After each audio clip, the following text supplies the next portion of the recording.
Hey friends, thank you so much for joining me in another drawing lesson. This time what I want to do is I want to draw a man running, and this is going to be I assess it's going to be quite long, and so there'll be a lot of time lapse, but we'll get through it together and hopefully it's going to turn out nice. I don't know. I'm not an expert in figure drawing yet. I'm working on it.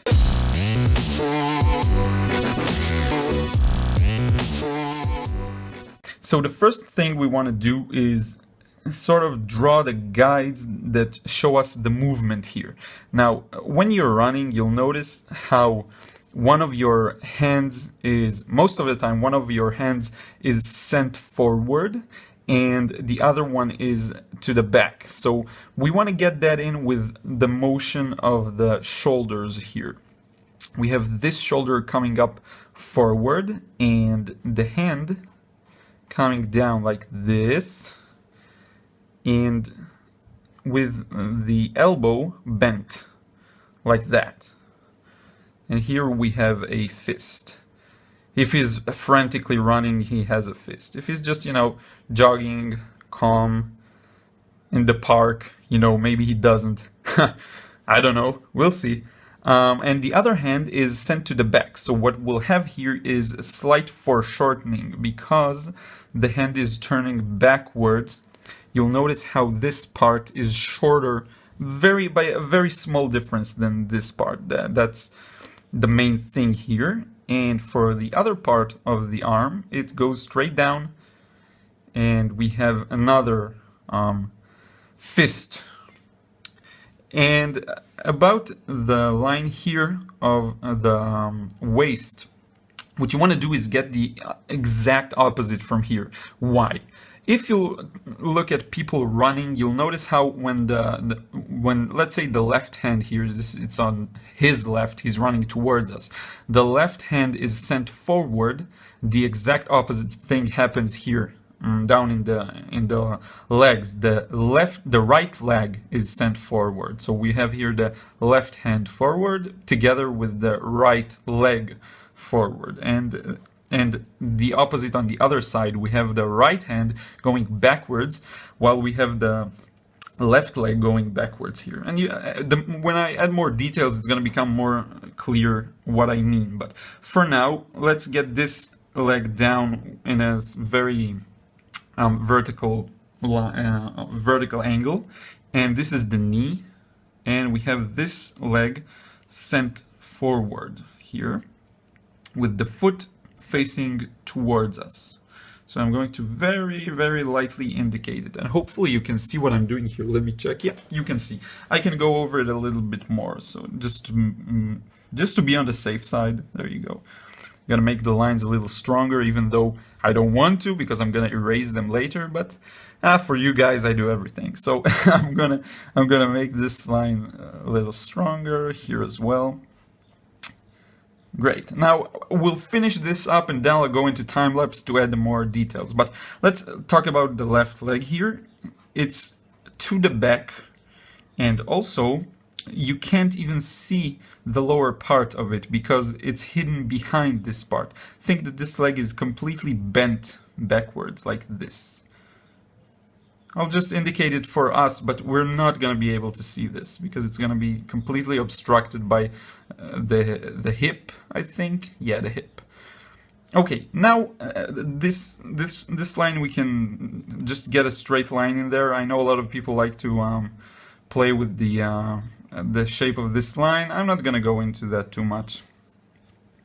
And what I think I'll do now is add the basic cylinders, and what you want to do is picture this as a three-dimensional shape. And right now we have just the lines. What we want to do is add some of the ovals and ovals for the joints, and we want to add cylinders for the limbs and everything. So what I'm going to do is I'm going to add that right now in time lapse, and I'll be back soon and we'll continue working on the details. So let me kick it into time lapse. I'll be back soon and explain everything I've done.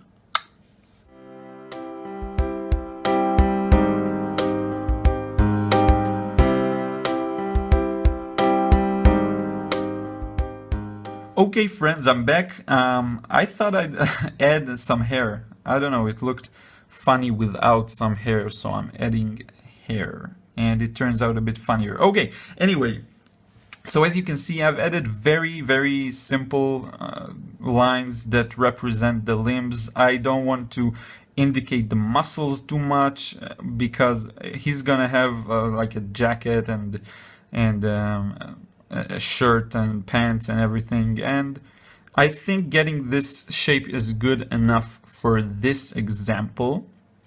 So let me go ahead and begin adding some details of the clothes, because this is what's really gonna give the feeling that he's moving, the feeling that his clothes are flying through the air, etc. Okay? Because you might have noticed I can be better at conveying this movement in terms of the figure here. Anyway, so let's begin with the simplest, I think, the upper. Let's begin from top to bottom. So he has a shirt and sort of a suit above it. So first off, we have the line representing a part of the suit, and usually it will go down in a straight like fashion, just down. Here what we want to do is have it fly through the air. So this is what we have here. It's going to, you know what, I haven't exaggerated it enough. I'm gonna make it really fly like this. Okay, and here on the other side we have about the same thing happening. It's gonna be a little different because of the angle of the body. So you'll notice his torso, his upper part here turns a bit to the left, and his lower part here turns to the right. That happens because his upper part, he has this arm, the left arm, forward, and it's sticking forward, causing this entire part to twist to the left, to his right. And here we have the leg that is thrown forward, and so this part is more close to us, and it turns to the left, to his left, to our right. So this is what affects the shape of his body, generally speaking. Now, so we have that line here. Sort of, I'm going at it in my own order. You know, you can make this more organized, really working through the stages, adding the muscles and adding the clothes on top of them, and beginning with the shirt, and only then, you know, I wanted to do it that way. Now here we're gonna have the line representing the pants, and it's gonna twist because remember his upper part is moving towards us because he's running towards us. So this upper torso is gonna be at a slight angle. So here we have this line of the shirt, and it's kind of rounded. That's important to get in. The shirt is going to be tucked under inside the belt and the pants. So we have that effect going, like it's tucked underneath. And we want to draw a tie. Now I'm going to get rid of some of these lines because they're in my way. You're in my way. I'm going to delete you, erase you, not delete. And we're going to draw the tie. Now the tie, we have here the color of the shirt. And the tie is going to fly as well. So that tie is fly. Here we have the upper part, and this one goes like this, downwards and a little to the left, together with the movement of the suit thingy.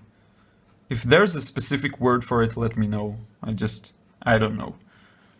I've been drawing too many clothes not to know what this is called. So here we have this, just to indicate that this is a tie we're talking about. And let's see here.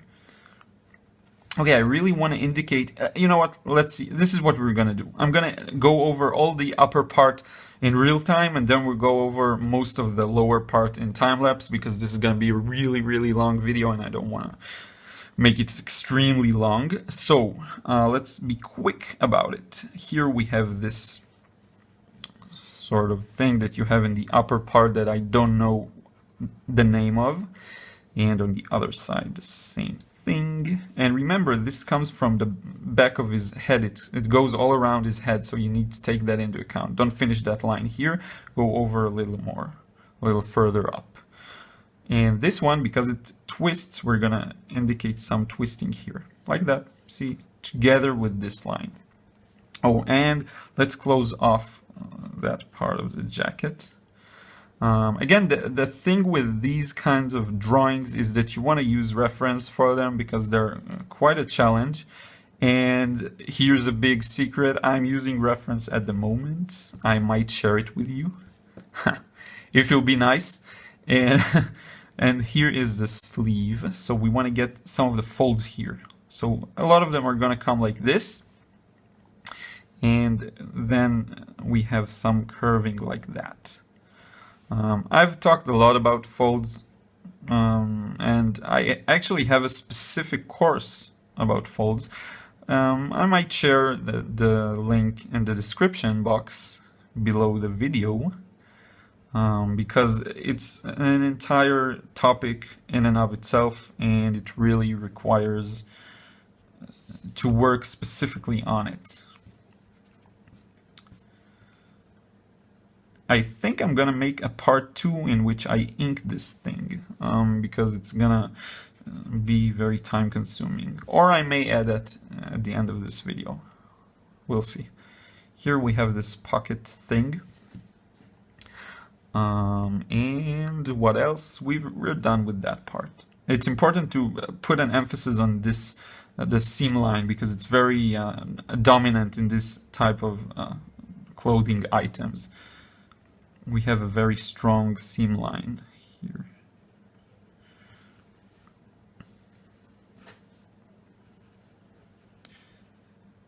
And of course you want to get those wavy lines at the contours. And on the inner part of the elbow as well. You know, nothing fancy. I don't go in super zoom in on these folds and try to get them as perfect as I can. I just want to throw them in using very quick, spontaneous lines. I think there's a lot of value in spontaneity when you're drawing. And once in a while I'd like to really work on drawing in depth, and so I'll do the exact opposite. But you know, whatever you feel like doing. You know, sometimes you'd want to go into a lot of details, sometimes you're gonna be annoyed with your own drawings. I'm very familiar with that feeling. And then you'll just throw them away. Oh, let's see the other clenched fist here.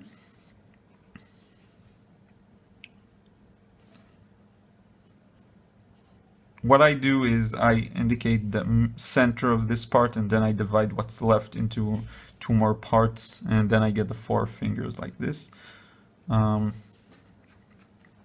And I believe we are done with the upper part, actually. And this means I'm going to kick it into time-lapse and go over the entire lower part and come back to explain some of it, because there are some very interesting things happening here as well. So let's kick it into time-lapse. I'll see you soon.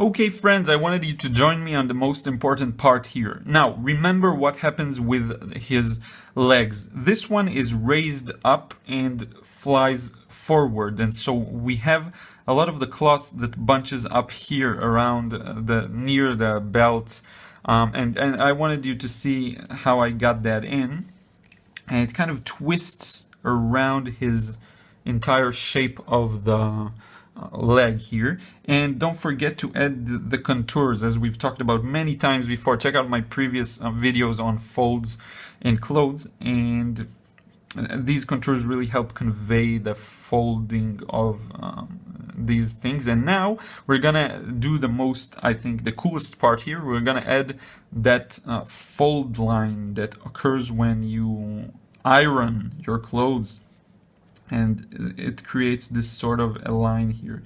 And I think this looks really good in these kinds of clothing items, because what you can do is, what you should be doing is edit in a way that it follows the shape of the folds. So it's gonna be wavy, a little wavy here and there. Here we have this bulging shape, so we're gonna twist that line.